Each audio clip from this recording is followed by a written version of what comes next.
memberikan makanan 80 porsi makan dan minum dari lantai 1 sampai lantai 2, masuk ke ruangan-ruangan dengan menu yang berbeda-beda. Itu juga dilakukan oleh anak saya. Kemudian sampai terakhirnya di bulan Juli dia mengeluh sakit. Saya ajak pulang, udah pulang saja, nggak usah diterusin. Tapi anak saya bersemangat, saya mau menyelesaikan, mah, saya mau berobat. Akhirnya berobat dan tanggal 25 Juli, 26 Juli anak saya operasi yang kedua. Kemudian tanggal 28 aktif lagi. Dan di tanggal 1 dipindahkan di rumah sakit Undip yang di Tembalang. Di hari Senin tanggal 12 itu almarhum mendapat beban tugas yang luar biasa karena dia ingin melaksanakan tugas dengan sebaik-baiknya, makanya dia istirahat, mengurangi rasa sakitnya dengan menyuntikkan obat itu tadi. Tapi akhirnya Allah mengambilnya. Saya minta tolong Bapak Ibu selaku wakil saya. Saya sudah kehilangan anak yang luar biasa. Tidak cuma itu, bapaknya juga begitu dia selesai pemakaman maghrib, papahnya Anfal dirawat di rumah sakit. Kami berusaha, tapi akhirnya menyusul. Saya kehilangan suami, kehilangan anak. Karena apa ya? Karena sistem pendidikan yang tidak jelas, Bapak. Mau bagaimana? Nanti ada korban-korban lagi. Saya sudah cukup, saya dan suami saya. 2 nyawa. Model pendidikan macam apa, Bapak? Ya Allah. Kalau tahu harusnya anak saya itu sekolah itu dapat ilmu untuk masyarakat yang lebih luas. Tapi apa perlakuannya? Bukan mendapatkan ilmu tapi disiksa. Saya mohon tolong dibantu Bapak Ibu selaku wakil saya. Saya tolong dibantu. Baik Ibu. Terima kasih. Assalamualaikum warahmatullahi wabarakatuh. Kami ikut berduka cita Bu, ikut bersimpati juga Bu, berempati juga. Insya Allah ya, oknum-oknum yang bertanggung jawab kita akan pastikan mempertanggungjawabkan perbuatannya secara hukum, dan sistem pendidikannya kita dorong untuk sama-sama diperbaiki. Mungkin itu ya Ibu ya. Yang tabah Bu ya, kita doakan almarhum mendapat tempat terbaik di sisi Allah Subhanahu wa taala. Amin ya rabbal alamin. Oke, berikutnya kepada kuasa hukum Pak Agus Warmon ya. Ya, nanti Pak Agus Warmon ini mau bicara juga, silakan. 15 menit untuk kuasa hukumnya, silakan. Baik, terima kasih. Assalamualaikum warahmatullahi wabarakatuh. Salam sejahtera untuk kita semua. Shalom, Om Swastiastu, Namo Buddhaya, salam kebajikan. Yang terhormat pimpinan Komisi 3, Pak Habibur Rahman, beserta pimpinan yang lain, dan Bapak Ibu sekalian di Komisi 3, saya mengucapkan terima kasih, puji syukur atas kesempatan yang diberikan bagi kami. Ini adalah momen langka bagi kami setelah 2 tahun, hampir 2 tahun kami berjuang sendirian dengan korban, dan alhamdulillah hari ini kami diterima. Kami juga ingin mengucapkan terima kasih sebesar-besarnya kepada Presiden kebanggaan kita Pak Prabowo Subianto yang telah memberikan atensi sehingga kami bisa hadir di sini pada siang hari ini. Bapak Ibu sekalian, saya membuat slide dengan judul, dan dengan judul ini tentu Bapak Ibu sekalian sudah bisa menyimpulkan bahwa Mas Agus Warmon ya, di samping saya ini korban keganasan debt collector dari oknum TNI dan oknum Polri, tetapi justru Pak Agus Warmon ini yang menjadi tersangka sekarang dengan laporan balik dari yang diduga pelaku. Kami dari tim pembela Mas Agus Warmon, dari sekarang di TN Partner Law Firm, ada saya, ada Pak Safardi, Bu Sekar, dan Pak Dadi. Ya. Next. Bapak Ibu sekalian, di slide kedua, mari kita lihat dengan kacamata hati nurani. Saya belum masuk ke materi yang dalam, tapi lihat bagaimana kondisi Mas Agus Warmon pada tanggal 2 Februari 2023. Ya. Korban dihajar, diculik, disekap, disiksa, bahkan ditelanjangi. Mukanya ditutup dengan plastik, dan saya menduga akan dibunuh oleh oknum-oknum tersebut. Untuk itu saya minta Mas Agus Warmon untuk bisa menyampaikan kronologis secara singkat di hadapan Komisi 3 yang terhormat. Kami silakan. Assalamualaikum warahmatullahi wabarakatuh. Terima kasih pada Ketua Komisi 3 Bapak Habib Rahman dan semua anggota Komisi 3. Saya akan menceritakan singkat masalah kejadian saya dengan PT Farin Corp Industri, yang mana saya ada perjanjian, saya sebagai subkon dari menkonnya PT Royal Eagle. Di sana saya dikasih pekerjaan sekitar 7 miliar dan pekerjaannya selama 6 bulan, dari bulan 16 Maret sampai 16 September. Dari sana perjanjian pembayaran pekerjaan itu pembuatan rikoset Pak di Kosrat, di pembuatan rikoset di Kosrat.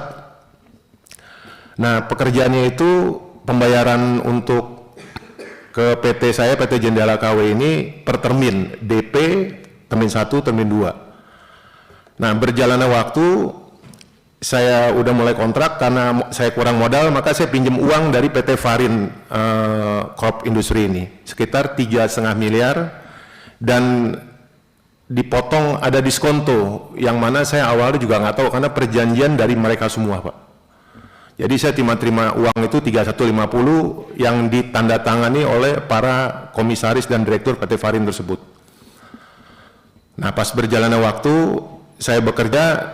Nah, dari PT Royal Eagle yang memberi pekerjaan ke saya baru dibayar DP itu setelah 6 bulan, Pak. Jadi saya mengerjakan dulu 6 bulan dengan uang saya dan PT Farin ini. Akhirnya pekerjaan itu berhenti, Pak. Saya minta DP, dia malah marah-marah ke saya. Akhirnya saya bilang, kalau kayak gini saya nggak bisa, saya bilang, saya nggak mau. Nah, akhirnya DP itu dikasih di bulan 9 Agustus 2022. Nah, pas udah gitu, saya bilang kalau mau diterusin, oke, tapi termin 1 jangan kejadian kayak gitu. Nah, ternyata termin 1 begitu juga, Pak. Jadi saya pekerjaan dengan PT Royal Eagle ini 68% saya mengerjakan. Dengan dari 7 miliar jadi 4,7 miliar. Nah, akhirnya material yang ada di lapangan saya tidak saya ambil, karena mereka tidak mau ambil material yang udah ada set di lapangan itu, karena dia marah. Nah, akhirnya karena uang itu dicicil-cicil dari PT Royal Eagle ini, saya putus kontrak dengan Royal Eagle ini di 1 November, Pak. Walaupun 1 November itu putus kontrak dari Royal Eagle, Royal Eagle ini masih ada utang juga di saya akhirnya, 1,2 miliar, belum selesai. Nah, kontrak saya dengan PT Farin sampai tanggal 30 November 2022. Saya ketemu dengan komisaris PT Farin, namanya Ridwan Pranata. Akhirnya saya bilang, Pak Ridwan, saya minta waktu untuk pembayaran. Nah, akhirnya di tanggal 16 Desember, saya bayar Pak 1,2 miliar. Etikat, karena udah ini saya bayar 1,2 miliar. Nah, di pertemuan itu saya minta waktu lagi untuk sisanya, karena uang itu, barang yang di lapangan itu tidak diambil oleh PT Royal Eagle itu. Akhirnya di tanggal 10 Januari 2003 saya kasih mobil, Pak, si RV, yang saya bilang ini leasing, kalau mau dipakai silakan, saya bilang. Saya minta waktu. sampai tanggal 30 Januari 2023. Nah, pas sudah begitu, nah di tanggal 2 Februari ini Pak, yang sangat mencekam bagi saya. Jadi saya habis bermain golf Pak di lapangan Suvarna pagi Pak, selesai siang jam 12 siang. Nah, jam 12 siang itu saya ingin jemput anak saya bertanding berenang di Bulungan Pak. Nah, pas saya pulang, pas di lapangan kita mau keluar pintu gerbang itu, saya diserempet Pak sama mobil, satu mobil Innova, saya diserempet. Dari situ saya turun Pak, dia ada 3 orang yang turun, ini 3 orang. Nah, dia nyamperin saya Pak, dia marah-marah ke saya, langsung dia bilang saya disuruh ganti mobilnya karena lecet mobilnya. Akhirnya saya bilang, kok yang nyerempet malah ganti. Akhirnya dia nggak banyak ngomong Pak, akhirnya saya dipukulin Pak bertiga sama 3 orang ini. Nah, nggak lama dari situ datang lagi Pak 3 orang. 3 orang itu datang, jadi 6 orang Pak. Saya dipukul, dikeroyok, diinjak-injak sampai leher saya ditekan sama dengkul dia. Baik itu saya dimasukin plastik merah Pak. Akhirnya saya teriak sekencang-kencangnya, terlepas plastik itu saya sobek Pak. Saya sobek dan dengkulnya terlepas juga. Akhirnya saya dipukulin sampai enggak ini. Nah, dari situ saya langsung diikat Pak. Tangan saya, kaki saya diikat. Dan saya lihat ada saksi di sana, ada security Pak 2 orang. Security 2 orang. Saya minta tolong Pak, saya mau mati, saya bilang. Saya udah mau dibunuh Pak, saya bilang. Nah, dari situ saya langsung dibawa Pak ke dalam mobil, ditaruh bagasi mobil Innova tersebut. Nah, di dalam mobil itu Pak, saya dipukulin dari dimasukin mobil bagasi itu sampai di Lenteng Agung Pak. Ternyata Lenteng Agung itu diduga markas Intel Kostrad Pak, di Lenteng Agung itu. Nah, di sana itu mereka turun sekitar 30 menit turun semua Pak. Nah, saya dengar makai Lenteng Agung itu karena ada 1 orang telepon lagi di LA di markas, dia bilang. Akhirnya saya diam begitu 30 menit, mereka masuk lagi Pak ke dalam mobil itu, langsung saya dibawa lagi ke satu tempat Pak, di satu tempat nggak jauh dari situ ada bedeng Pak. Akhirnya tangan saya sama kaki saya masih terikat, saya lompat-lompat begitu di kanan. Saya udah takut, udah pasrah aja, saya udah istighfar aja waktu itu. Saya udah nggak tahu, mau muka saya udah hancur, badan saya udah penuh darah semuanya. Akhirnya saya dimasukin dalam bedeng itu, saya ditelanjangin Pak. Saya ditelanjangin, dipukulin lagi. Dari situ saya diintimidasi dan langsung disuruh ganti bajunya, diganti baju yang ada dalam mobil saya. Nah, dari sana saya diikat lagi Pak tangannya, diikat lagi tangannya, kaki saya diikat, lalu mata saya dilakban Pak. Mata saya dilakban, saya dimasukin ke dalam mobil lagi. Di situ saya udah nggak tahu nih, saya mau masih umur saya masih panjang atau enggak, saya udah nggak tahu di situ. Saya dibawa lagi. Nah, dari situ ternyata mereka berhenti di satu tempat Pak, setelah perjalanan sekitar 1,5 jam lah. Jadi jam 5-an ternyata saya di situ berhenti di depan Polres Jakarta Timur. Saya lihat. Nah, di situ baru Pak masuk 1 orang ke dalam bangku tengah itu, ada teriak, buka lakbannya sama kaki, tali-tali dibuka. Pak, saya lihat lakban saya dibuka, masuklah 1 orang itu, ternyata itu saudara Ridwan Pranata Pak, yang komisaris di PT Farin itu. Saya saya bilang muka saya udah hancur-hancuran begitu, dia cuma bilang gini Pak sama saya, gimana rasa mau mati loh. Akhirnya saya bilang, Bang, kok tega banget sih Bang, ini saya nggak ada kabur, saya tetap bayar, saya bilang. Baru tahu berurusan sama saya. Akhirnya dari situ saya dibawa Pak ke dalam Hotel Alia Matraman. Di dalam Hotel Alia Matraman di sebelah Polres Jakarta Timur. Di sana saya dimasukin di kamar 410, dikawal sekitar 4 orang. Nah, dari situ saya nggak lama saya udah masuk, sekitar 5 menit 10 menit, baru Ridwan Pranata ini masuk Pak ke dalam kamar itu. Bentar Pak. Jadi tadi sampai Polres, ada polisi yang menerima Bapak? Bukan di depan Polres itu, di dalam kamar itu Pak. Diduga ada. Bukan, kan sampai di Polres. Di depan Polres ya Pak, bukan di dalam Polres, di depan Polres Jakarta Ya, Timur. ada nggak polisi yang menerima Bapak waktu itu? Nggak ada Pak.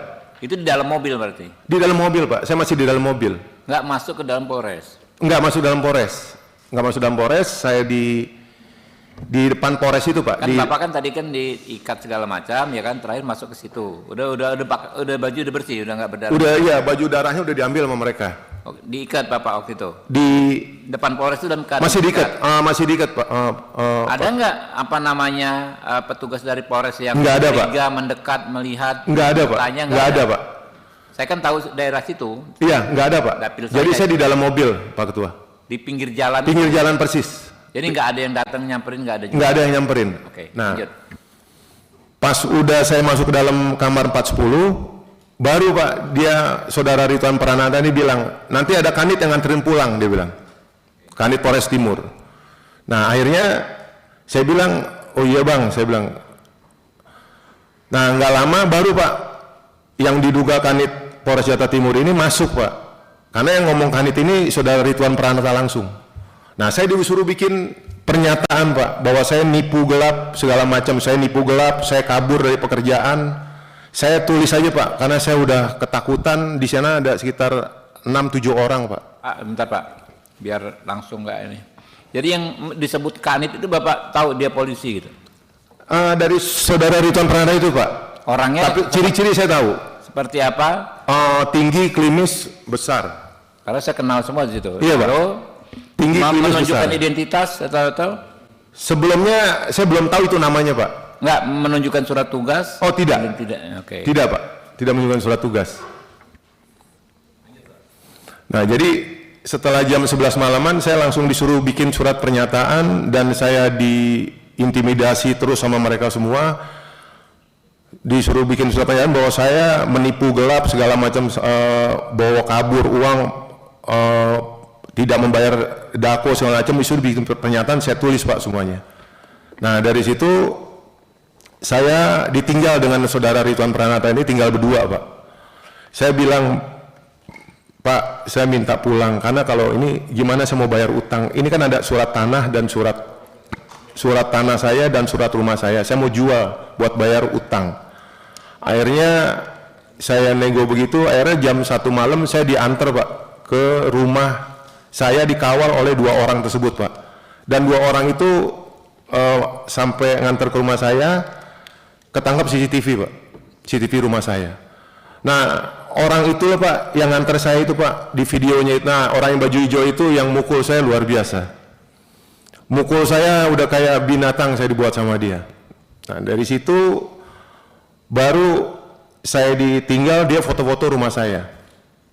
Nah, pas kejadian itu istri saya nungguin saya karena handphone dipegang sama mereka waktu itu sampai udah malam nggak bisa telepon.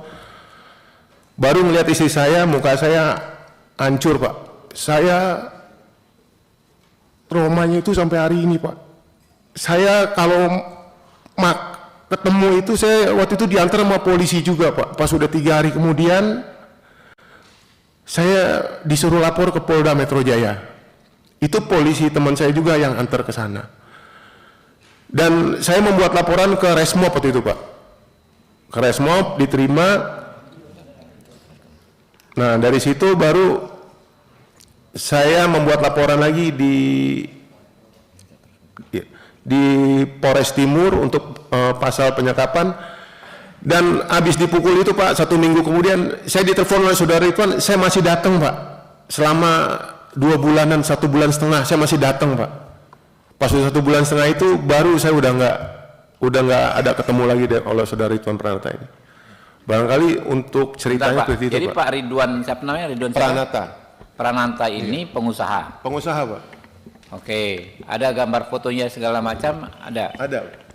Ya. Ada Pak. Jadi kalau kita mau panggil nanti ada identitasnya, Ada, ada. Pak. Ya, ya. Ada. Mohon izin saya teruskan Bapak terkait dengan proses hukum dan bisa dibuka di slide bukti keterlibatan oknum TNI, slide sebelumnya, maaf.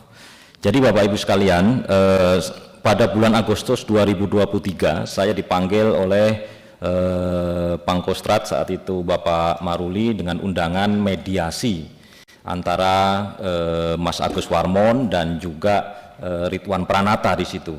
Saya juga kaget kenapa Kostrat kok justru berpihak kepada Ridwan Pranata, dan saya hadir saat itu di sana ada Pak Asintel, ada Pak Aslok, ada Pak bagian hukum dan 11 orang lainnya termasuk Ridwan Pranata di situ. Saya dimarah-marahin di situ, Pak. Anda jangan fitnah keterlibatan TNI dalam pengkeroyokan ini. Saya kaget. Ini kan mediasi, kenapa saya justru diintimidasi di sini? Saya katakan, saya tunjukkan yang pertama, bukti keterlibatan TNI, KTP ini. Jadi ketika saudara Agus Warmon dipukul, digebukin di Suvarna, ada 2 security yang datang, Pak, alhamdulillahnya, yaitu saudara Puji yang merupakan anggota dari TNI Angkatan Udara, dan juga ada Denny yang merupakan security Suvarna. Kedua orang tersebut mendatangi karena ada keributan, ada pemukulan, dan Satria ini ditanya, Anda siapa? Kok Anda mukulin orang di sini? Apa kata saudara Satria ini? Bahwa Agus ini adalah anggota TNI yang disersi, ketangkep hari ini dan kita gebukin di sini. Terus alhamdulillahnya saudara Puji dan Denny menanyakan, tunjukkan kalau Anda ini anggota TNI. Ini saya juga sampaikan ke Kostrat saat itu, kalau TNI gak kita seperti ini, intelijen seperti ini, hancurin negara. Jadi ditunjukin KTP-nya, difoto oleh Denny dan Puji. Artinya kami tidak mengada-ada. Jadi bukti satu KTP itu ditunjukkan oleh pelaku. Itu yang pertama. Yang kedua, saudara Puji dan Denny berhasil memfoto mobil, ya, mobil Innova, dan satunya saya cuplik ini, yang satunya Toyota Innova, alamatnya juga jelas tertera di situ di Inkopat, ya.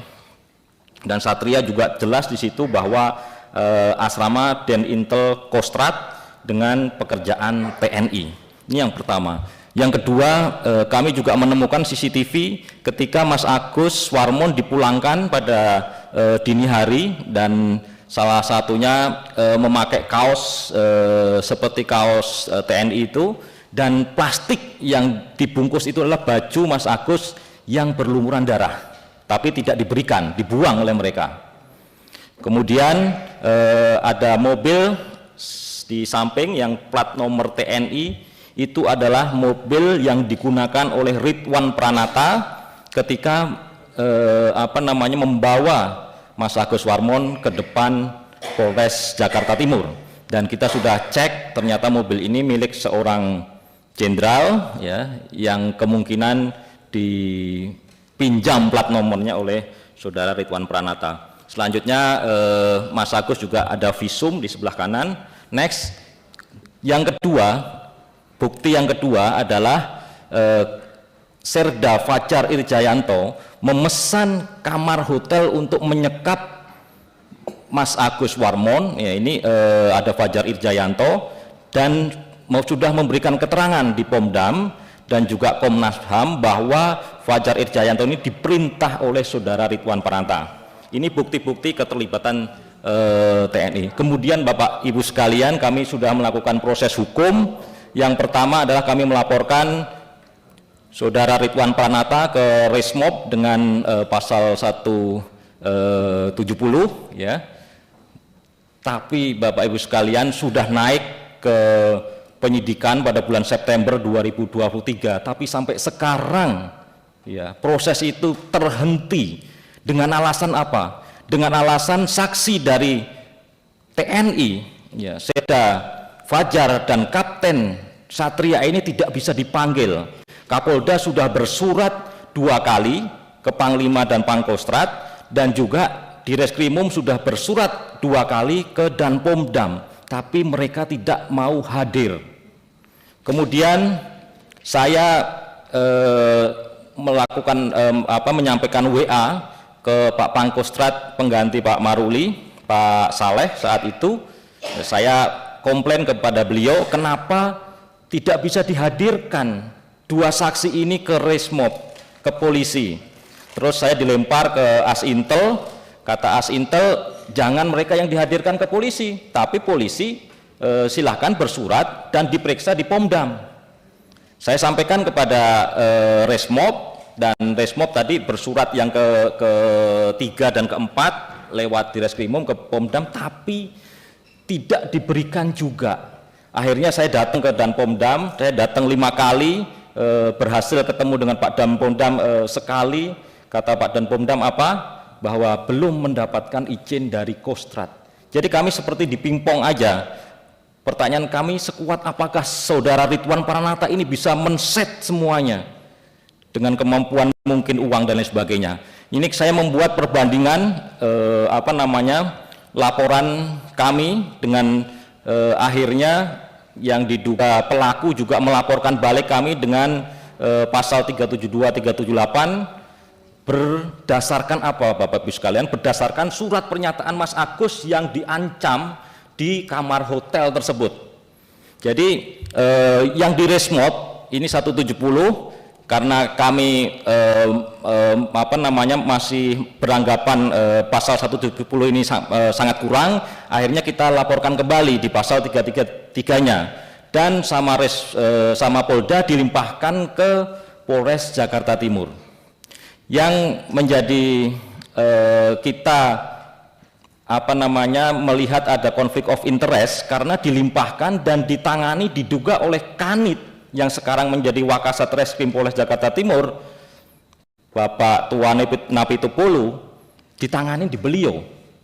Saya tidak sampaikan ke Pak Kapolres saat itu, saya tidak mau kalau ditangani oleh beliau karena ada konflik of interest nantinya. Dan benar, sampai sekarang tidak berjalan laporan itu, sudah 1 tahun. Bahkan alasan dari penyidik Saudara Rustam mengatakan, kenapa Mas Agus tidak mau diperiksa di Polres Jakarta Timur? Saya katakan, ya gimana? Karena yang menangani adalah diduga adalah pelaku juga di situ. Saya tidak mau. Kemudian yang di Resmob ini selalu penyidik mengatakan belum cukup 2 alat bukti.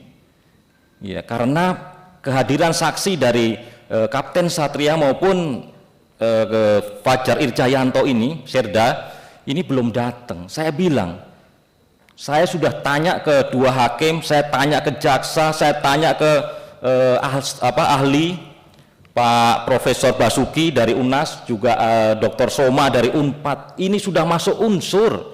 Yang pertama, keterangan saksi Fajar Irjayanto sudah mengatakan bahwa dia disuruh Ridwan Pranata di BAP Pomdam, dan itu surat resmi dari Komnas HAM yang menyampaikan. Apakah itu bukan alat bukti? Yang kedua, Ridwan Pranata sudah menyampaikan video ya ketika Saudara Agus Warmon ada di dalam Alia Matraman, di dalam hotel Alia Matraman, tetapi dibalikan video itu dipotong. Kata Saudara Ridwan, ini Agus nggak bonyok-bonyok karena memang diambil videonya dari belakang. Itu saya pikir juga sudah alat bukti bahwa Ridwan Pranata ada di lokasi tersebut. Kemudian tentunya keterangan terlapor, dan juga saya juga heran kepada Resmob, kepada penyidik. Saya katakan, apa nggak ada inisiatif dari Resmob? Misalkan celebrate HP-nya si Ridwan, cek pos HP-nya si Ridwan. Pada tanggal 2 Februari posisi dia di mana dari pagi sampai malam. Apakah itu inisiatif itu harus datang dari kami selaku pelapor? Dan itu tidak dilakukan oleh Resmob sampai detik ini. Jadi kami cukup sedih, tapi di luar dugaan, Pak. Dari pelaku ini melaporkan Mas Agus, ya, melaporkan Mas Agus, dan sudah sampai ditersangkakan. Jadi Mas Agus sudah ditersangkakan, dipanggil 1 kali, dan kita coba prapit ini juga apa namanya, kami sedih Pak, kami sudah mendatangkan ahli bahwa pidana ini laporan tipu gelap itu yang pertama ini adalah ranah perdata. Karena apa? Ada kerjasama antara PT Jendela Kaum Mandiri dengan apa namanya, PT Farin, dan jelas di pasal 9 bahwa ini utang piutang. Mas Agus sudah punya itikat baik membayar 1,2 dan juga menyerahkan mobilnya, ya, tapi justru digebukin dulu. Kemudian mereka mendaftarkan laporan tipu gelap itu di Jakarta Timur yang diduga oknum Polri itu yang menerima laporan tersebut. Saya sampaikan Anda salah lokusnya, karena perjanjian itu diadakan di Jakarta Barat. Tiba-tiba Pak ditarik ke Polda Metro, ditangani oleh Jatanras. Saya katakan kok bisa seperti ini, apa gunanya lokus delicti gitu. Apa gunanya tempus, ya, ditarik aja langsung, ya, dengan alat bukti yang mereka tunjukkan ada 3 katanya. Alat bukti yang pertama adalah keterangan saksi, dan keterangan saksi itu sudah terbantahkan di Prapit Pak. Saksi yang mereka tunjukkan berbeda dengan BAP-nya, jadi yang ditulis di BAP dengan kesaksian di pra-peradilan itu berbeda 100%. Kemudian yang kedua, mereka menghadirkan saksi ahli. Saksi ahli pun kami juga sanksi, karena ketika ditanya bagaimana lokus delicti terhadap suatu kasus, kata dia adalah, oh boleh di mana aja karena ini teori jaring laba-laba. Saya juga bingung yang belajar hukum, mana ada teori jaring laba-laba dalam penentukan lokus delicti, gitu, ya kan?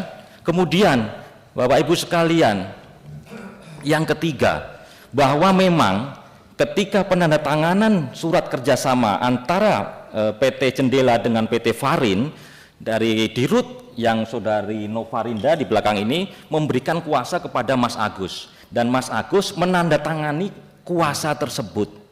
Kami sudah sampaikan di UU perseroan terbatas bahwa Dirut boleh mengkuasakan kepada orang lain.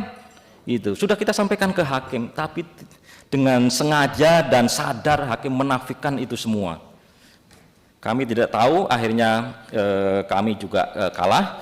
Kemudian laporan yang lain, laporan di Pomdam. Jadi setelah saya WA Pak Maruli menyarankan untuk lapor ke Pomdam Jaya pada tanggal 4 Agustus 2023.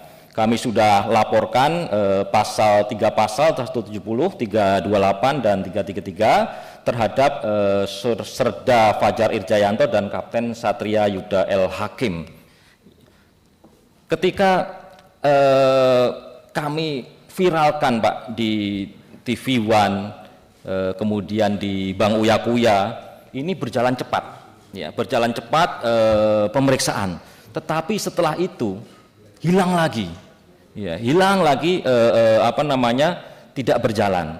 Akhirnya saya berupaya WA ke Pak Panglima TNI dan alhamdulillah direspon untuk menaikkan menjadi menaikkan penyidikan, dan Pak Agus Warmon beserta saksi-saksi lain juga dipanggil.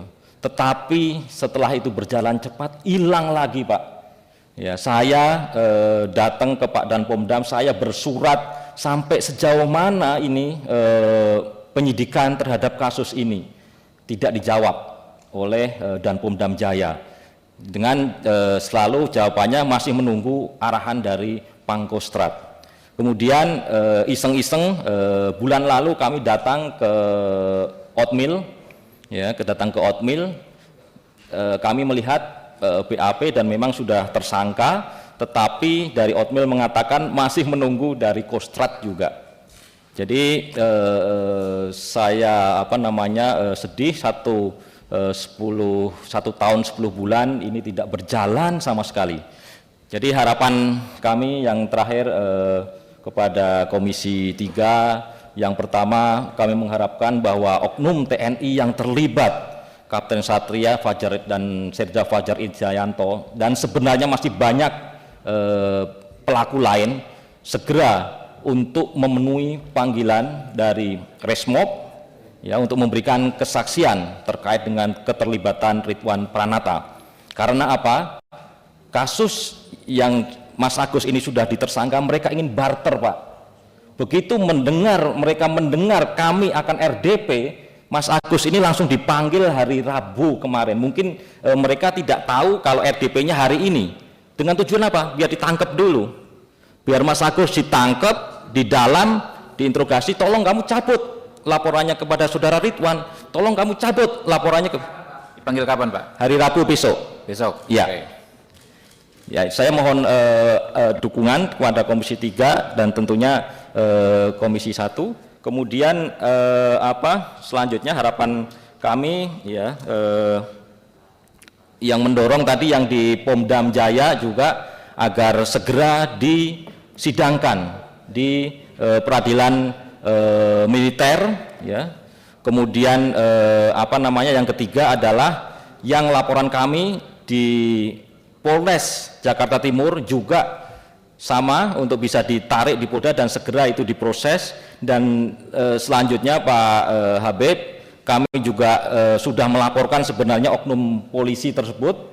Yang kami laporkan adalah AKP Tuan Napi Topulu, kemudian ada Ibda Parman dan juga Rustam, tapi jawabannya apa?